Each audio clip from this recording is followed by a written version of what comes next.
So good morning, everybody. Good afternoon. Good evening. Welcome to our channel. As you see, it's me today, not my wife. I hope you can see the difference. But welcome to our channel. Like, subscribe, click the notification bell, and we're glad that you're with us today.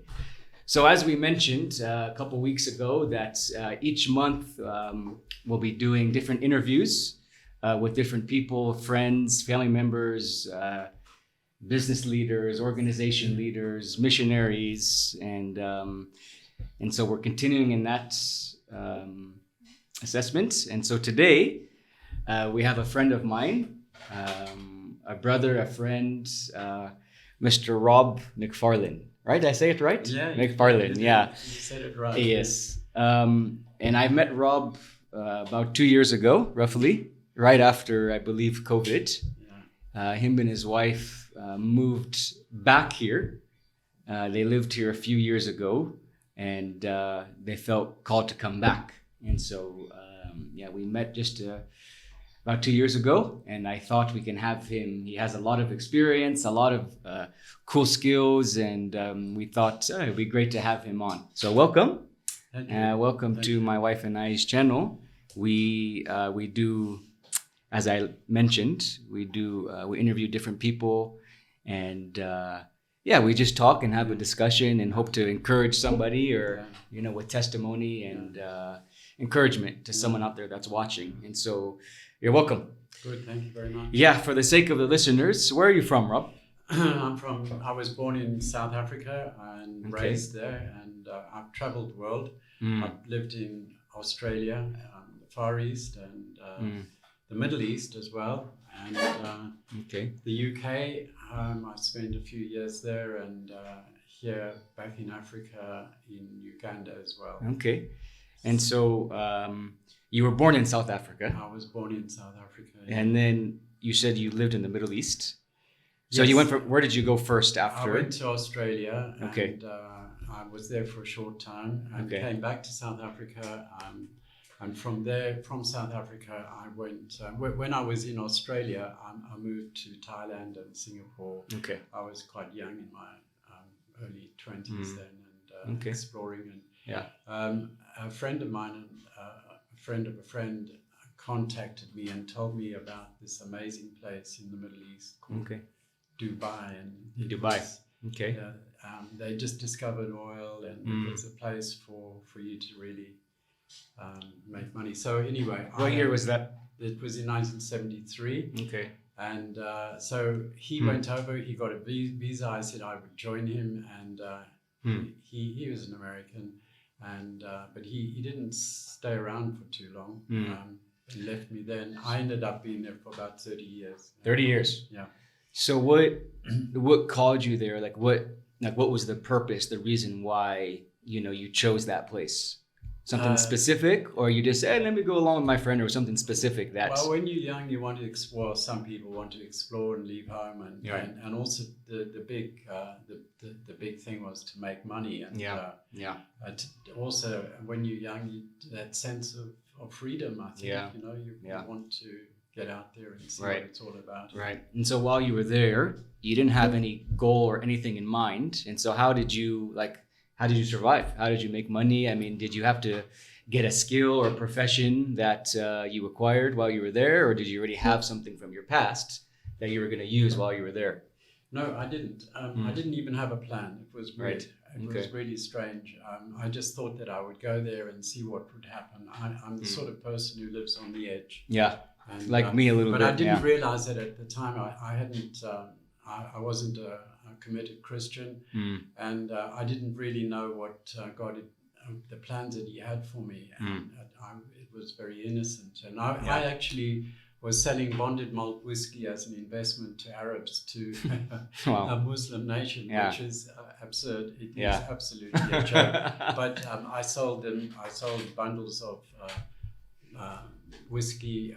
I don't know if you know, but in Scotland they store up whiskey, and the older it is, the more valuable it is. So if you buy something for today and you sell it in 10 years' time, you more than double your money. Okay. So it was an investment sort of thing. Okay. Not that they drank. You could drink it if you wanted to. You Right. could call it in. Right. But it was unlikely that you did. Wow. So I sold investments. Really, that's the better way. So was it safe to say at that time you weren't saved at that time? You weren't No, a I Christian. wasn't. You weren't a No, Christian at that no. time. But that little lot didn't last for very long. I Okay. didn't do it. I was sitting in a tent one day talking to another South African who was the managing director of Intercontinental Hotel, and it was the first 5-star hotel that was being built in Dubai. Got to know him, and he said to me, "Rob, what are you going to do with yourself here?" So Right. I said, "I really don't know." And he said, "You know what, you can help me." So I said, "How can I help you?" And he said, "We need a florist. We need somebody here who can provide us with flowers, fresh cut flowers, and it's a really good business." Right. And maybe do landscaping. So to cut a long story short, that's what I did. Okay.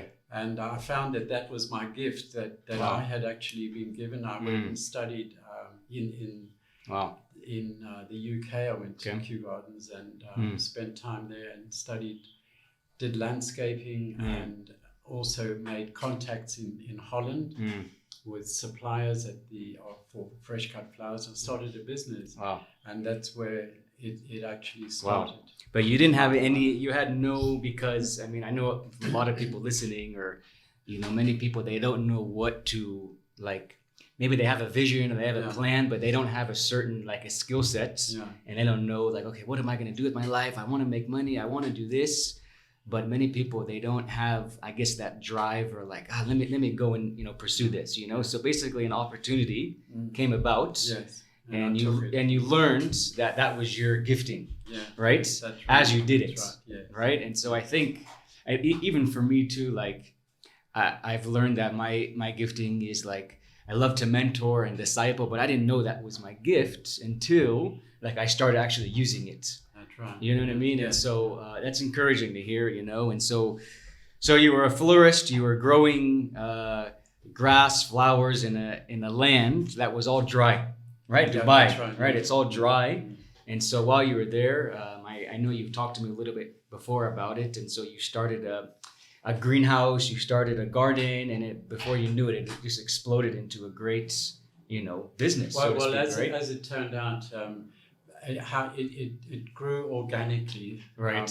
Okay. Yeah. From a florist, I went into because I was invited to Dubai. Was a very social sort of place, so there was only one florist in town, and everybody knew me. So I got invited to parties, and so that's how my name grew, actually. And then people said to me, "Could you do my garden for me?" And I said, "Well, I'll try." And that's how it happened. And then I ended up doing huge contracts over the years, and one of the rulers of the 7 Emirates in Ras Al Khaimah contacted me through his secretary and asked me to design and build his garden in his new palace, which I did, which took 2 years. And as a gift, he gave me a farm, and that was he asked me. We became really good friends, and he had this land which he wasn't using, and he said, "Is there anything in what is it that you would really like?" And I said, "I'd love a farm." And so anyway, he ended up, and I had a long-term lease as protection. And that is how a nursery was formed. And then in later years, I went to the current ruler of Dubai, who we grew up together. We were both the same age, and I went to him and I said, "Look, this was back in I think it was in the mid 90s, late 90s." I said to him, "If you give me some land, I will design, build, and operate a nursery for you and supply grass and trees and plants and shrubs and make Dubai green, because the municipality, in all respect, are not really right. And there are a lot of other companies coming in and charging a lot of money." So he said, "Fine, do it." He gave me 41 hectares, and I created a huge nursery, which ended up being one of biggest in that area. Wow. And so that's how we helped make Dubai what it is today, green all over the place. Wow. It was a special grass, a salt-tolerant grass. Wow. And that was from you. Golf courses and parks and all Wow. sorts of things. It expanded. It's Right. a long story, but I hear you. that came from a seed, if you Right. like, which God gave me, and I didn't realize. I gave my life to the Lord eventually, and He said to me, "I've given you everything in your hands, and I'll never forget that." And I couldn't understand it, but as time has happened, that's how I follow my life. I look at what I've got, and it's not a bank account. So God gives us all gifts and talents. We're all different. Everybody. If you look at your thumb, your print is different. Nobody else has got one. So He is like that. Our Father in heaven has made us all different. So we must take what He's given us. We're not all missionaries. We're not all bankers. We're not all gardeners. We have things. Some of us are teachers. So you must find out what it is that you walk with, and then as Jesus taught us, the church is made up of gifts and talents from people, and so we all work together for the good, for the community, awesome. and whatever we walk in. So I'm a farmer. My wife is a physiotherapist for special needs children. We're totally different, but we work together and we support each other. So. So you're just using your gifting and talents that God has blessed you with. That's encouraging. So how long, I guess, because I'm trying to segue into, my next question and where you're at now. So you did that for about 30 years, you said, right?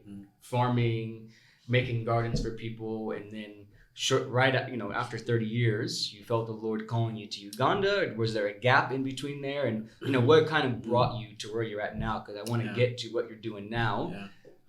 Because for me, it's encouraging to hear, and it's very unique, what you're doing now. And so I want the listeners to kind of hear, maybe take some knowledge from that as well. So how did you end up in Uganda? I know it was around 2014, you were saying. Then you left and you came back, correct? Right. So I guess for the sake of time, how did you end up here in Uganda? Well, going back to where I left off, just one point I'd like to make is just a bit of advice, you'll find that when you find out what your gift and talent is, you'll find peace. And it will be a joy to walk and to live in that. So you think and so this happened to me. I was in that place, but we worldwide in 2008 there was a financial crisis, and Dubai was affected in a very, very bad way as well. People lost businesses, homes, and everything. And we didn't get into, my wife and I didn't get into debt, but our business suffered really badly. And I said, Lord, what next? It seems, we've got all of this stock. We had plants we couldn't sell. We had trees, and we had all sorts of things. So this is how you find out what is the next season. What's the next step? What is the next step? And I sat around the place, honestly, for 2 years. I didn't hear anything. I didn't hear any big booming voice. I heard nothing. Go here. No, it wasn't. It was frightening. But we didn't starve, and I went back to my farm. The place that the Sheikh had given me in Dubai, it went back into his hands because it belonged to him. I was just designed, built, and operated, and he paid me a fee for that. So it wasn't my responsibility. But I said, what next with my farm, and what am I going to do? I had recently been on a trip to Israel, and I'd seen what the Israelis had done in the desert as well, with fish and fish farming. And I saw this is high density tank fish farming in containers, mostly made out of concrete and things like this. It was highly successful. And so I found out the source of how they did it and what they did. And I went to Europe. I found the people who did it. Understood it, and I invited them out to convert my farm in Ras Al Khaimah into a fish farm. Wow. because I didn't understand. I didn't do it, but they trained me up, and that's what happened. Okay. But then we knew that we had to. Our season had come. Another believer came in, and he was looking for a business to take over in Dubai, and I sold my business, the fish farm, which was very young, and what I had to him. He took it over. Yeah. It didn't actually work out the way I'd hoped, but we had committed ourselves to moving on to the next step. I had a phone call out of the blue from somebody in the Abu Dhabi government, and they said, I believe you're a consultant in landscaping and we want you. There was no question. They said, we want you. Yeah. Okay. And I thought, wow, God, what are you doing here? Right. So I went for an interview, and they said, well, when can you start? And so I worked for the sheikhs up there and for the government for 2 years. Okay. But in that time, God took me through a place where he trained me, and I met people who were doing work in Africa. And of course, this is home to me. I understand Africans. I love them. It's just something that's in my blood. So I took a word from a brother over there, and he told me about coming to Uganda, and I knew Uganda, but I didn't know anything about it. I just remembered some rather... Because you grew up in South Africa. Of course, you hear about it, but you don't know... I didn't know anything about it. I mean, there's so many, it's 50-something countries in Africa. You obviously don't know. It's the same as in the States. You don't know every state, do you? Yeah. So anyway, I ventured over here to Uganda. I did it, I think, 6 trips in the end before we actually moved. But I knew the very first time I put my foot in the tarmac here, there was no big fancy word place, again. Nothing. And I just knew in my spirit that this is where God wanted us. Yeah. And so I made contacts in State House. I made contacts with politicians and other people in the churches and what have you. And I was made welcome, and that opened the door. Yeah. And eventually my children had come to a stage in their schooling where they could find the gap to come over here. Okay. So we spent... to introduce my family to Uganda, we came for an Easter holiday over in Easter, and they loved it, and they didn't want to go back to Dubai. Leave. Yeah. So anyway, we came over, but we were only here for 2 years, and we found it really challenging for them. The schooling was not very good, and once again, the Lord led us we had to think of their future, because it's the next generation. This is something else that we must all as parents consider. It's not about me. Sure. It's about the next generation. But it is our responsibility to bring them up according to the teachings. And that, but who's going to take over from us, and how are you going to prepare? So the Lord spoke to us in that way. A good education for everybody is essential. Yeah.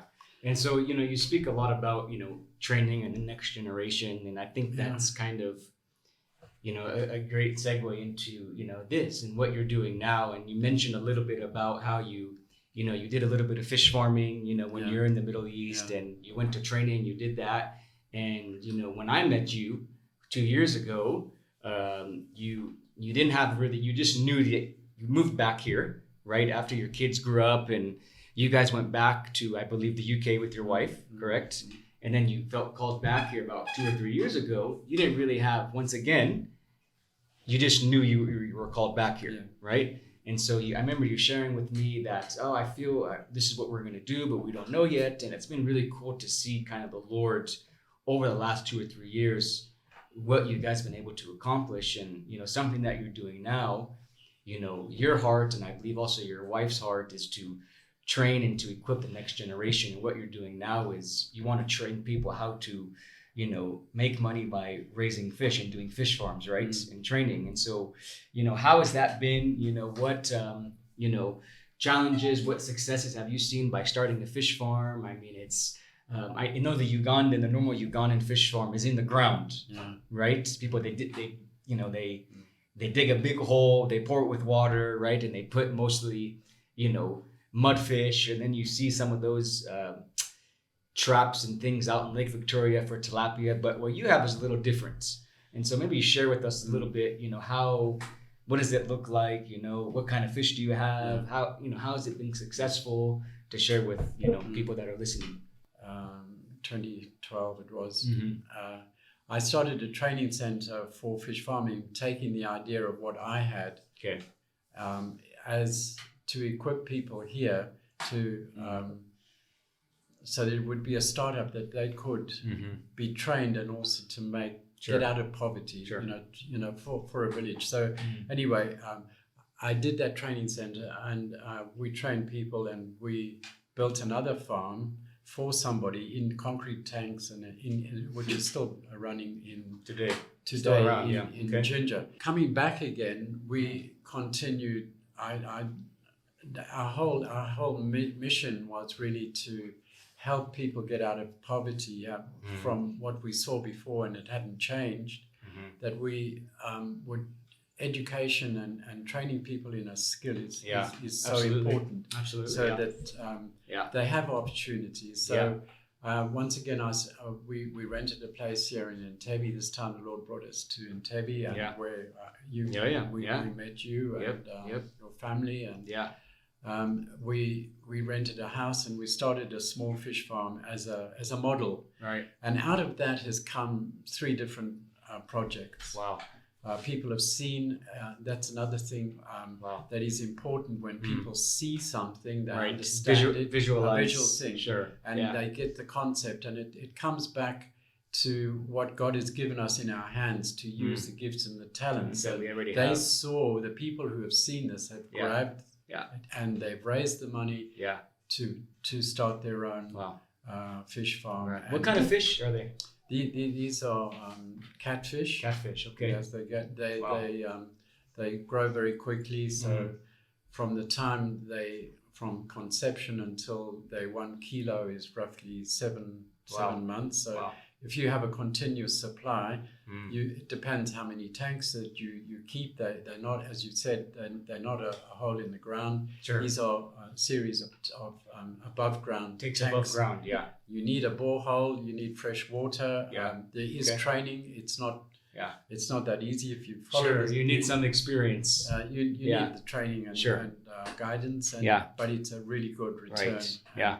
From what we've seen, this is. Even for us, I've really considered doing one, just because I've seen the benefits, and not just to make a profit, but also to be able to train other people as well. And Rob builds these. He does it himself. He has training in it. He has experience in it, and so I think what we'll do, we'll leave their website somewhere in the somewhere in the comment section or in the info down low, and you can click on their website. So if you are interested in fish farming or anything that revolves around gardening, farming, fish farming, feel free to contact him. He can help you in that area. And I mean, I it's really encouraging for me to hear what you said about, you don't have to have money in the bank. You don't have to have a somewhat of a plan. You don't have to have so many people in your corner, right? As long as you know what your gifting is and your talent is, your God-given talent. Use what you have. And then you apply that. That's right. And then before you know it, you're submersed and you're using what God has blessed you with. Right? Yeah. One other point I'd like to make, and that is to do with fish farming. One of the early things that I God spoke to me about was farming. And there is a system called Farming God's Way. It was created started in Zimbabwe, also in South Africa, back in the 80s, and it's based on Christian principles and also what God has given us in our hands and how to farm the proper way. And so I use the same method with fish farming.